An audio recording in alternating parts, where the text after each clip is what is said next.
이번 이야기는 여론조사 내용으로 시작해 보겠습니다. 최근 실시된 여론조사에서 민주당 이재명 후보가 30.6% 그리고 윤석열 국민의힘 후보가 35%를 각각 기록했습니다. 그런데 지난달에 실시됐던 여론조사와 비교를 해봤더니요. 상황이 조금 달라진 걸 확인할 수 있습니다. 이재명 후보는 하락세를 보이고 있고요. 윤석열 후보는 상승세를 보이면서 반등을 하고 있는 모습 그래프로 보실 수 있습니다.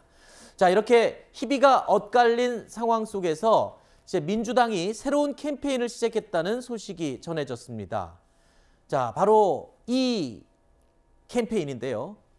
111 캠페인이라고 이야기를 합니다. 이 캠페인을 제안했는데 내용을 살펴보니까 하루에 한 명에게 한 번씩 이재명 후보의 지지를 호소하자라는 의미의 캠페인으로 이 앞글자 숫자를 따서 이른바 111 캠페인이다라고 하면서 선대위에서 이 제안을 했다는 겁니다. 그런데 일부 이 매체에 따르면요. 이 캠페인 제안을 했지만 할까 하다가 캠페인을 다시 중단했다라는 보도가 나왔어요. 사실 오늘 오전까지만 해도 저희가 이 방송을 준비하면서 이 캠페인에 대한 소개를 준비했었는데 방송 직전에 이 캠페인을 포기하기로 했다라는 보도가 나오면서 저희도 좀 당황을 했습니다. 어떻게 된 겁니까? 당 내에서는 어떻게 지금 방침이 정해진 거죠? 이거는 좀 정확히 확인을 해봐야 될 것 같은데요. 네. 그러니까 우리가 이제 대선 때, 그러니까 선거 때는 굉장히 다양한 방식의 캠페인이 있습니다. 네. 그래서 지금 이제 30일도 안 남은 상태에서는 당연히 우리가 정말 그 지지자들에게는 더 지지를 호소하고 그리고 지지자들한테 한 명이라도 진짜 우리가 더 얘기하자, 뭐 한 명한테도 더 전화하자, 이런 굉장히 기본적인 선거 캠페인입니다. 그렇기 때문에 이런 캠페인들이 뭐 지금 뭐 우리 뭐 지지율에 어떤 변화가 있어서 이런 게 아니라요. 다양한 캠페인을 하는 거고요. 이제 숫자라는 게 굉장히 이제 그 단순하고 각인 효과가 있기 때문에 우리가 기호 1번이니까 이렇게 하자 이런 거고, 이게 이제 공교롭게도 어떤 뭐 신고 전화하고 뭐 같아서 이게 연상 작용이 일으킬 수는 있겠지만. 신고 전화요?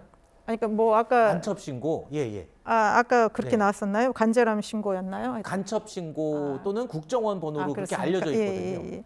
그래서 이제 뭐 그런 뭐 거 있기도 하겠지만 사실 그렇게 따지면 이렇게 우리가 숫자로 뭐 할 수 있는 게 또 없어요. 다 겹치기 때문에. 네. 그래서 저는 그냥 이재명 그 후보를 우리가 정말 간절하게 한 명이라도 더 열심히 알리고 홍보하자, 이런 의미의 캠페인으로 그냥 보셨으면 좋겠습니다. 그렇군요. 좋은 취지의 캠페인을 시작했는데 그 숫자 때문에 공공연스럽게 조금 논란이 있었군요. 자, 새로워지는 거는 캠페인뿐만이 아닙니다. 이재명 후보의 공식 선거운동 슬로건 역시 다시 새롭게 또 바뀐다고 하는데요. 민주당 선대위에 따르면 이 새 슬로건은 위기에 강한 유능한 경제 대통령이라고 합니다. 자, 그런데 이재명 후보의 슬로건이요. 최근까지만 해도 이게 아니었는데라는 생각하시는 분 있으실 겁니다. 자, 경선 당시에는요. 이재명은 합니다라는 슬로건을 내세웠었죠. 그리고 지난해 12월에는 나를 위해 이재명이라고 한 번 슬로건이 바뀌었습니다. 그리고 어제 또다시 한 번 더 슬로건이 바뀐 건데, 그러니까 이번에 세 번째로 슬로건이 바뀐 겁니다. 이렇게 계속 슬로건이 바뀌면 목적과 달리 좀 역효과가 나지 않느냐라는 얘기도 있고, 한편으로는 또 다양하게 또 홍보할 수 있지 않겠느냐, 뭐 이런 얘기도 있는데, 국민의힘 측에서는 이 슬로건 두 번 바뀐 거에 대해서 어떻게 평가하십니까? 글쎄요. 역효과라는 측면을 생각하지 않을 수가 없습니다. 네. 슬로건 내용에 대해서는 국민들이 그렇게 뭐가 어떻게 바뀌었냐 관심이 없으실 거고, 바뀌었다는 것만 아마 기억에 남을 텐데, 슬로건을 바뀌었다는 얘기는 선거 상황이 예측한 것과 다르게 흘러간다. 그래서 전략, 전술을 바꿔야 된다는 아마 판단에 따른 것이라고 봅니다.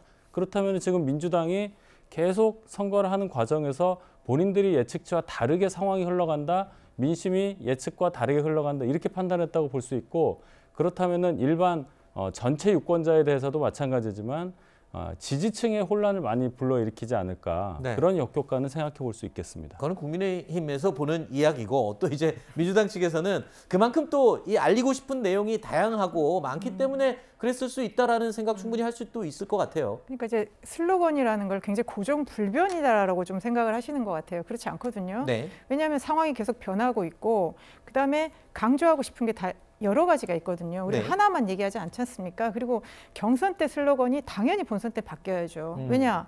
그 투표하는 대상들이 다르기 때문에요. 그래서 경선 때는 이재명을 합니다. 그래서 네. 강한 추진력을 얘기했었고요. 그 다음에 이제 선거운동이 본격적으로 시작하면서는 우리 정말 지지자들이나 국민들이 함께할 수 있는 그런 슬로건으로 앞으로 제대로 이렇게 했었고요. 지금은 이제 정말 선거 투표를 목전에 앞두고 민생과 경제를 살릴 그리고 정말 위기의 대한민국을 끌고 갈 최적임자로서의 이재명 이거를 보여주기 위해서 위기에 강한 유능한 경제 대통령이라는 걸 쓰기 때문에 슬로건의 변화는 자연스러운 변화이고요. 그다음에 같은 어떤 내용도요. 온라인 뭐 그 용 홍보가 슬로건이 또 다르고 네. 그리고 이제 대상에 따라서 조금씩 다 다르기 때문에 그렇군요. 슬로건은 얼마든지 네. 다양하게 변형될 수 있는 것입니다.